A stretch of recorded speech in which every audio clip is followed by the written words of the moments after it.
Mr. Dyer, you have 2 minutes. The children exclaimed, "What about love?" I'm saying, what about equity? If you allow Thomasville to close, throw your strategic, the plant facilities plan in the garbage. Because this precedent that you're setting with Thomasville, when you allow a purpose-built contractor to make a decision on a tax-paid building, then you have no credibility. That is the greatest inequity of all, and you're supposed to have a department that's supposed to look at that. There's stability. Stability for children is very important. If a child leaves an elementary school and go to middle school, they feel some kind of way about the old school. So imagine children who are attending a school and they haven't completed their cycle, and now you're shutting the door on them, especially after their building has been condemned.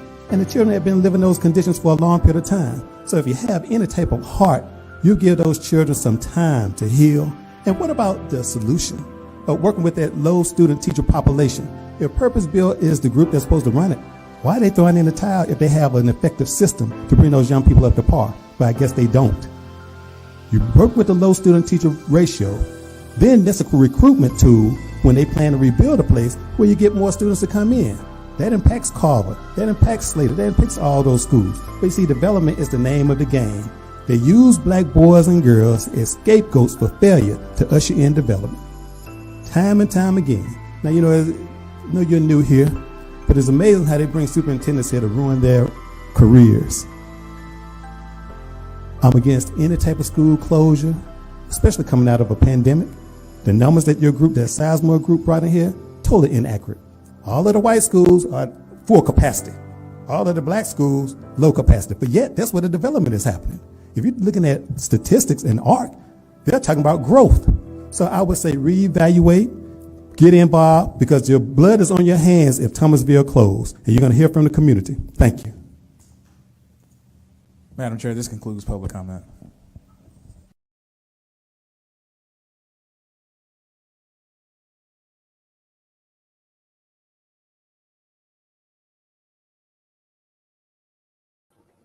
Hello and welcome to Exposed. I'm your host, Nathaniel Dyer, and I'm happy to be in your homes this evening, or wherever you are. Today, we're going to deal with, of course, one of my favorite topics and subjects, education, and how it should benefit our children. They deserve the best and nothing less. The current news within the Washington cluster is that we're losing three principals. One has resigned. One supposedly is moving on to another position. And then one, I guess the contract may not have been renewed. I just keep it at that. So the schools that are being impacted are Washington High School, which is the head of the cluster. Then we have Tuskegee Airmen Global Academy. And then, of course, Hollis Innovation Academy. All right. That's 3 out of 5 schools. The other 2 schools are M. Agnes Jones and then Brown Middle School. Okay. So I got the news from the Go Team leaders and members as to what transpired. The problem that I found with this whole thing is they should have been the main people to know or have been a part of the process, because Go teams in general have the power and the authority to hire and fire principals. But APS won't tell them that. It's written, please do the research. Go teams have a great deal of power. So there's a petition that's going out now for the Washington High School principal. And as I looked over some of the comments, one of the main things that stood out was, okay, what is the progress? What has the progress been with the school? And I think that is a very good question, because people need to be educated before they engage in trying to rally or root for anyone. Okay.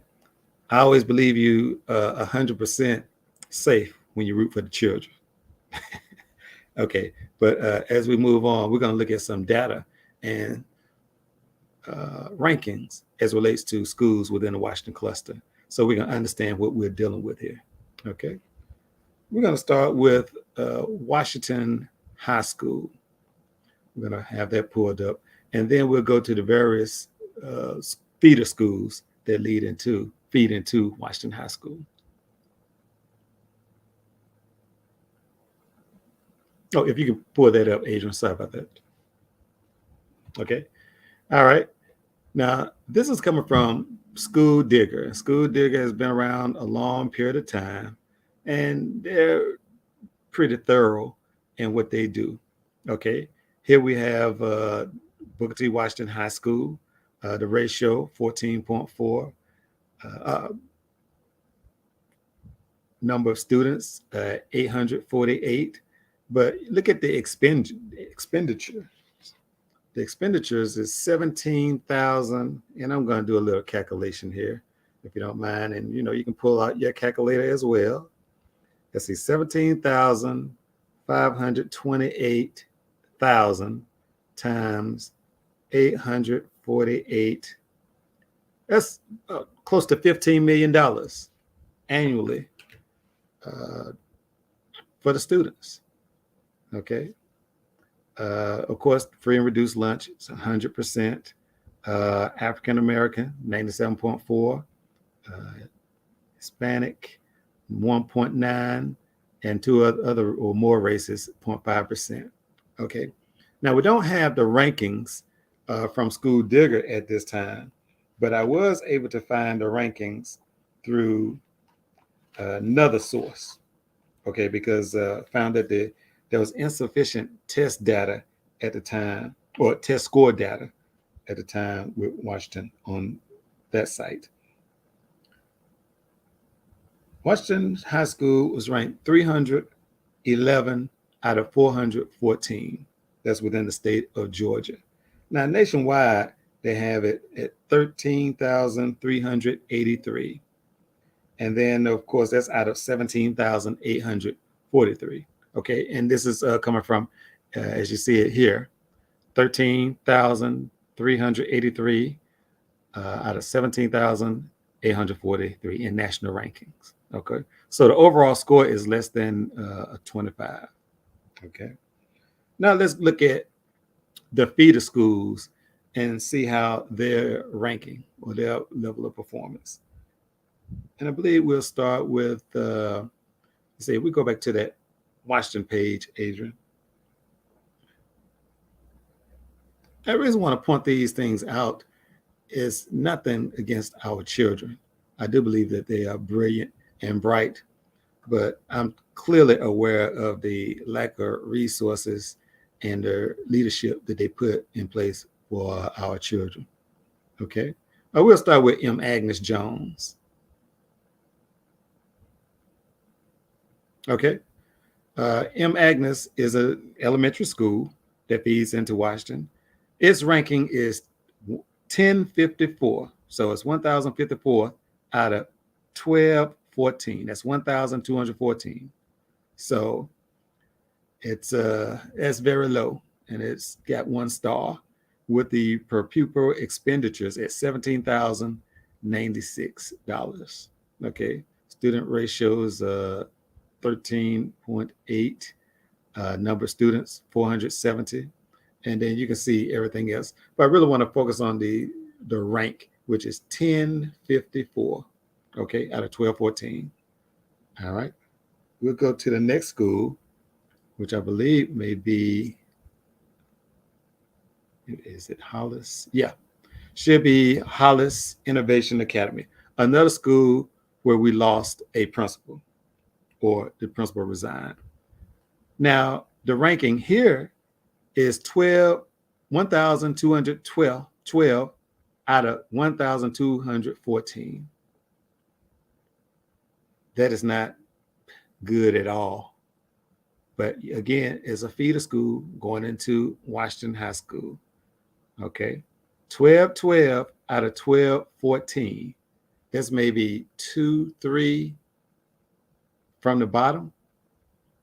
Okay, and the expenditures are $17,959. Okay, so one would have to ask, what are they doing with the money? With 754 students. Okay.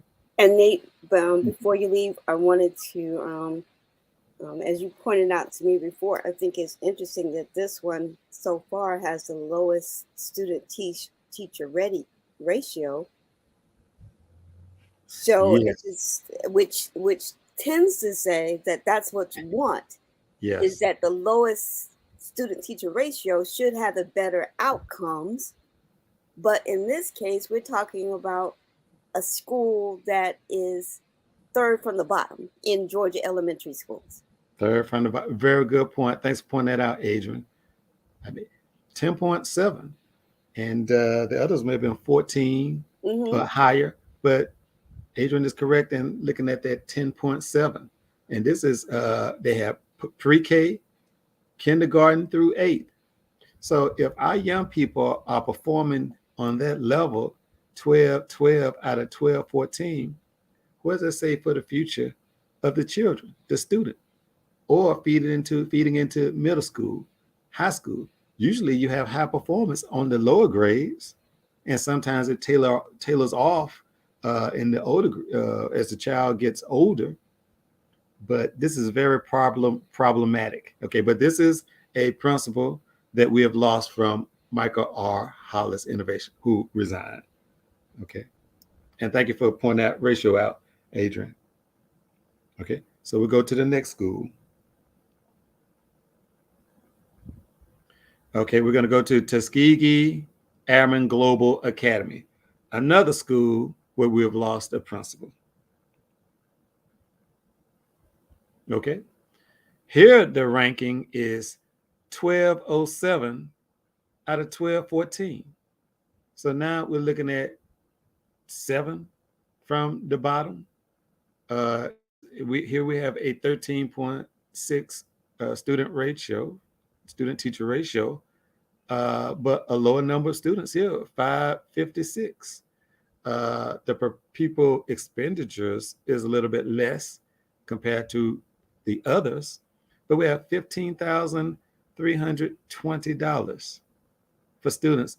But a metropolitan city has a school performing lower than most rural areas. That's, you have to point to leadership. And I'm going to go to the superintendent. This superintendent, Lisa, well, I guess she's Dr. Lisa Herring. Her agenda here so far has been to close schools.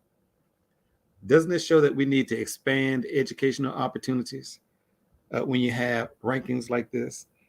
She wants to rezone schools when, Tuskegee Airmen Global is a prime example of a merged school.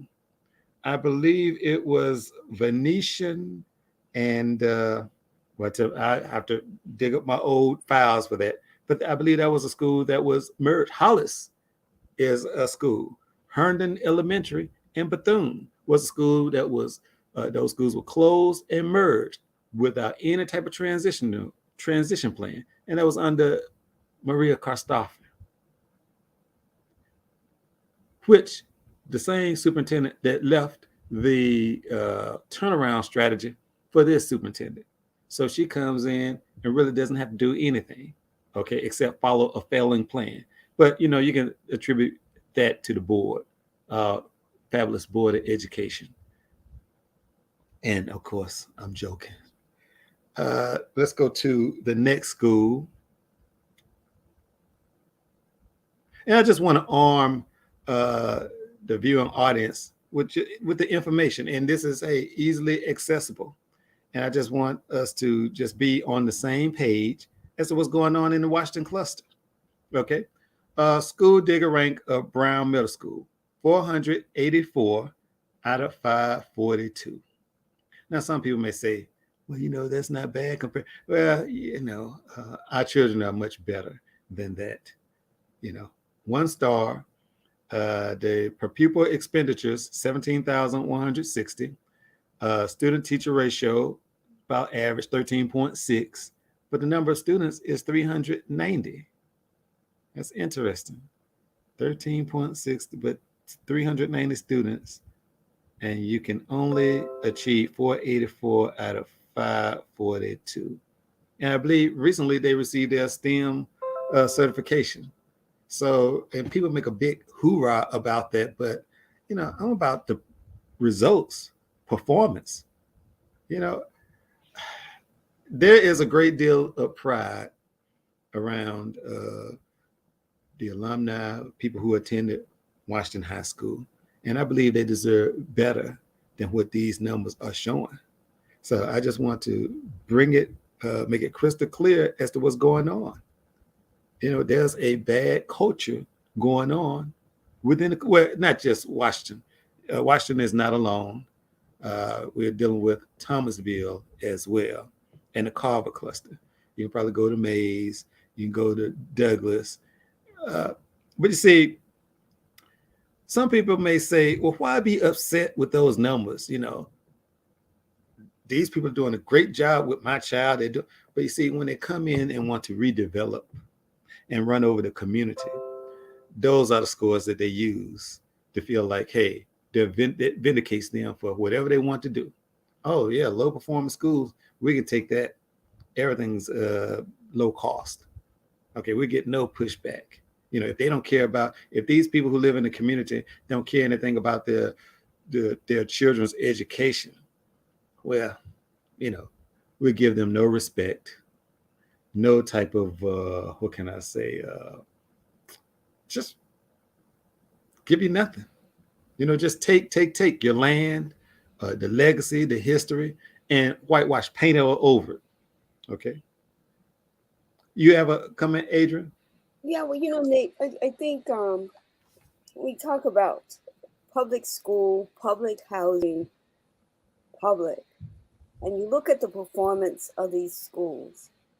In the private sector, let's say that this was a Ford manufacturing plant, an automobile plant, and this plant ranked 12 out of 1214 plant. Right. Heads would be rolling. Everybody would be at that plant to say, what is going on? Let's rethink this, finding out what's happening in that system to understand what's going on. So why is it what the product that is coming out, we expect that our children are going to be educated. Right. And that is a resource that you only get one shot to be able to get this right. Okay. And it has a generational impact. It has a community impact. And why our community, our civil rights leaders, the state Department of Education, the federal Department of Education isn't elevating this to say, what does success look like in Georgia schools? Can we guarantee that every Georgia child will get a quality education? And yeah, we have emotional attachments to these schools. Oh, that's my alumni. But when, as you're showing, the data is out there and accessible. And I think it's great to be able to show people that look for yourself, dig for yourself, ask the hard questions, not just in your internal school, but come to the board meetings and ask the hard questions of these superintendents and stuff like that. But I'm behind the scenes looking at this, and I'm just shocked at that the data is so readily available, and it tells a very different story than what the PR is for Atlanta Public Schools.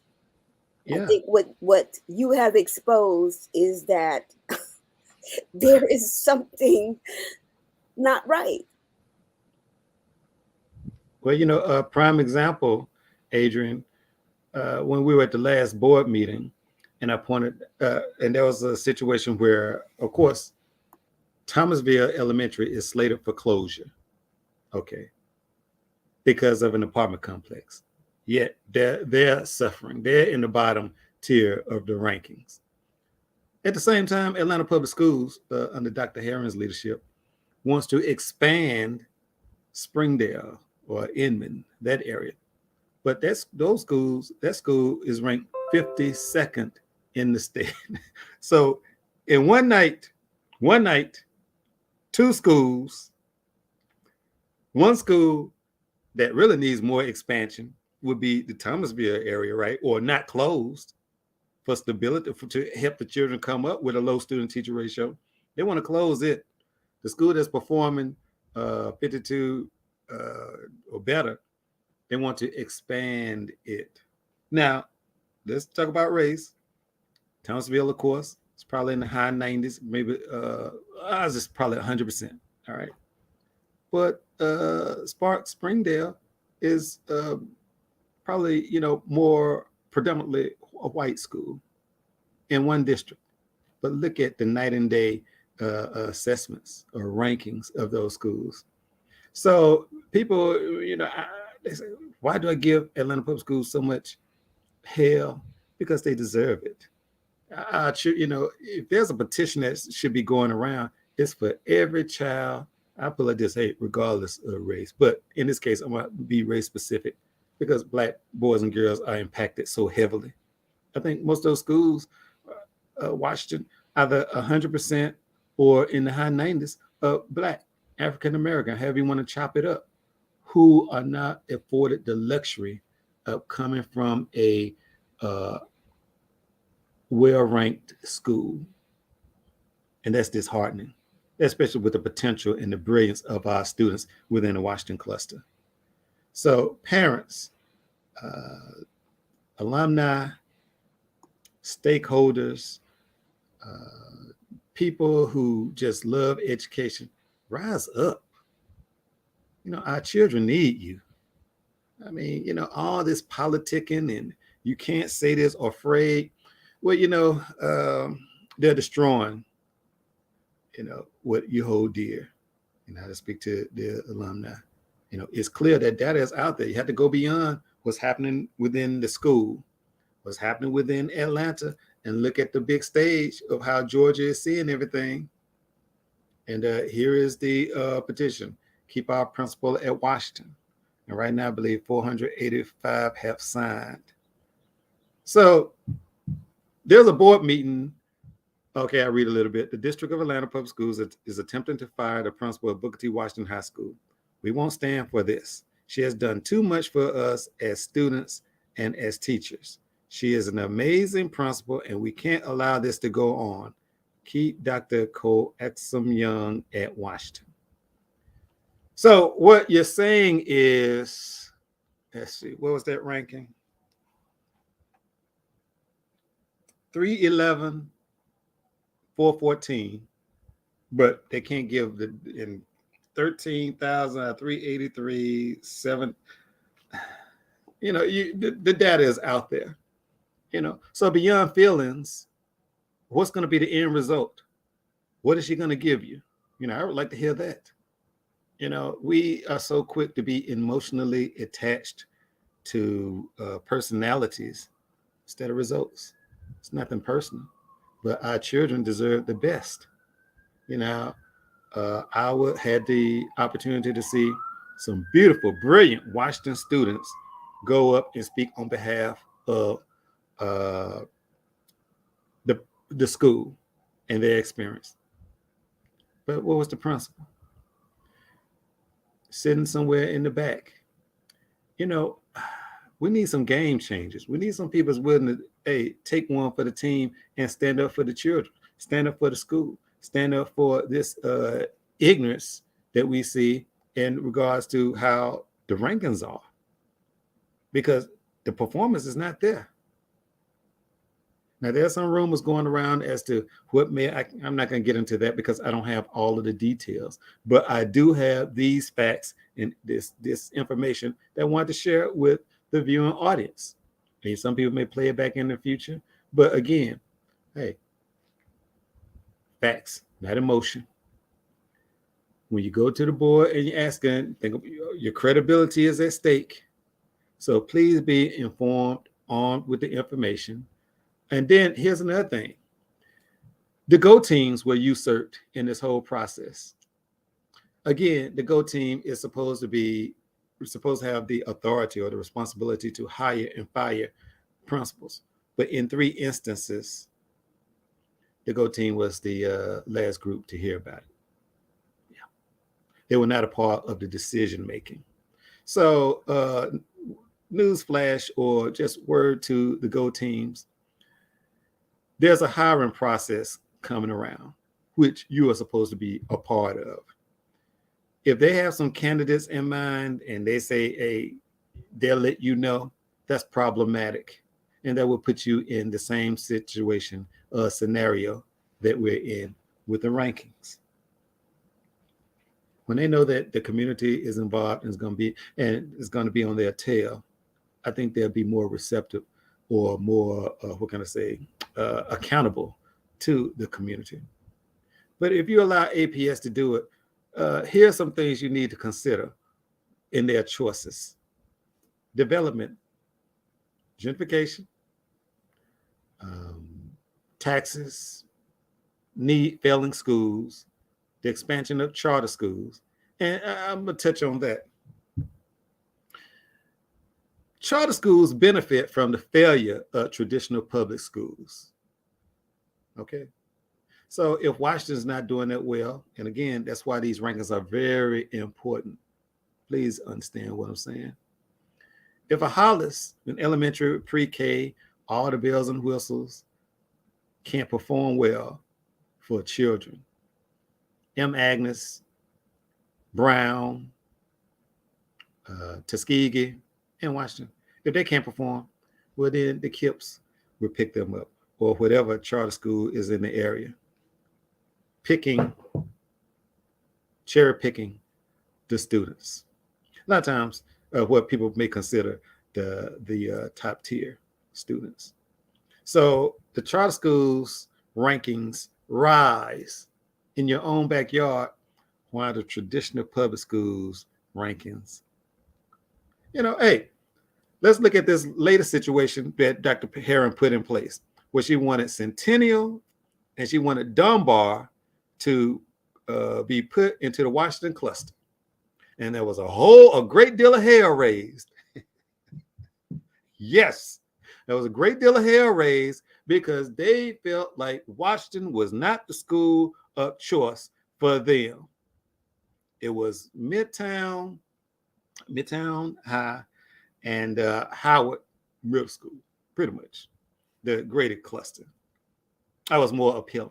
And, I don't have their rankings right now, but I did say that Sparks was 52. That's up there. That's out of the 12,000s or 1200s. Okay. So we can't get too sensitive when the data is showing or is right in our face as to the problem that's facing our children. And then just first facing that's forcing it not to be a valuable option at all to educate any child. So the solution. Let's start with preparation. Okay. There's a board meeting June the 6th. What is your angle going to be? Is it going to be for one person? One person who lost their job for whatever reason. You may not have all the details. Or for the 800 or the thousands of children within the cluster who need solid leadership. There's an opportunity. 3 new ones are coming in. If we get those 3 to have the mindset of success and nothing less, imagine how those feeder schools in Washington will benefit. Imagine how the community will benefit. But personalities versus the children. You can never go wrong with a petition or advocating on behalf of children. Never. Okay. If you want to contact me or reach out, my name is, an email is Nate@KidsFirst, as you can see on the screen. Adrian had up before the next board meeting, which should be June the 6th. Public comment is between 5 and 5:50 p.m. to sign up. The meeting is supposed to start at 6 p.m. You can do it virtually online. I believe that's still available. You can go to their Facebook page. I believe it's Atlanta Public Schools Board of Education. Okay. And if you email me, I can probably send you the link. But just wanted to put that information out there. It's a pretty brief show tonight. Well, by my standards, about 30 minutes. Our children need you. They need your voices. They need your support. They need a pat on the back, and they need the proper resources. $15 million are going into Booker T. Washington High School. And that's pretty much across the board for the other schools. And they can't get the proper results.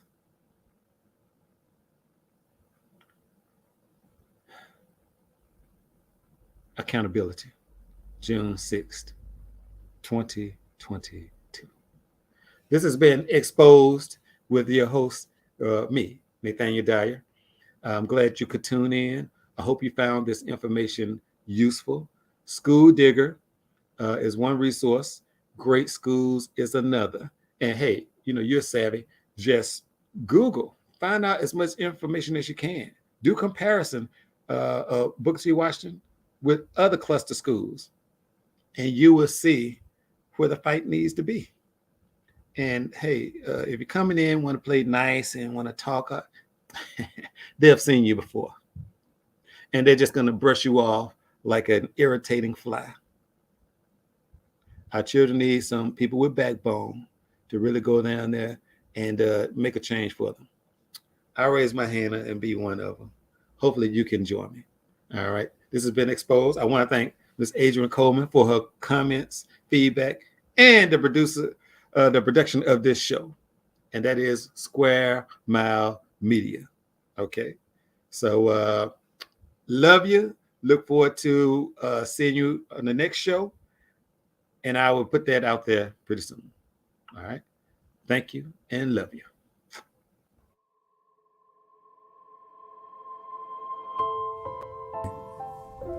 Mr. Dyer, you have 2 minutes. The children exclaimed, "What about love?"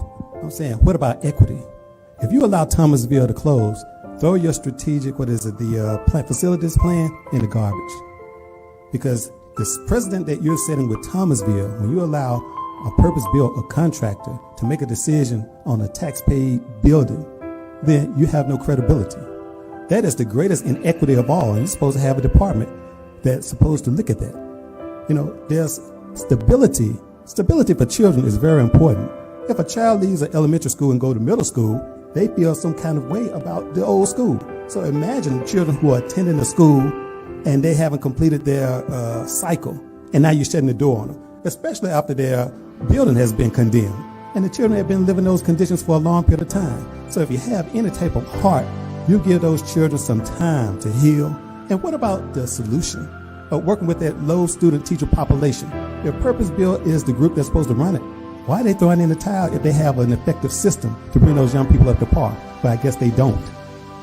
You work with the low student teacher ratio, then that's a recruitment tool when they plan to rebuild a place where you get more students to come in. That impacts Carver, that impacts Slater, that impacts all those schools. But you see, development is the name of the game. They use black boys and girls as scapegoats for failure to usher in development. Time and time again. Now, I know you're new here, but it's amazing how they bring superintendents here to ruin their careers. I'm against any type of school closure, especially coming out of a pandemic. The numbers that your group, that Sizemore group brought in here, totally inaccurate. All of the white schools are full capacity. All of the black schools, low capacity. But yet, that's where the development is happening. If you're looking at statistics in ARC, they're talking about growth. So I would say reevaluate, get involved, because your blood is on your hands if Thomasville closed, and you're going to hear from the community. Thank you.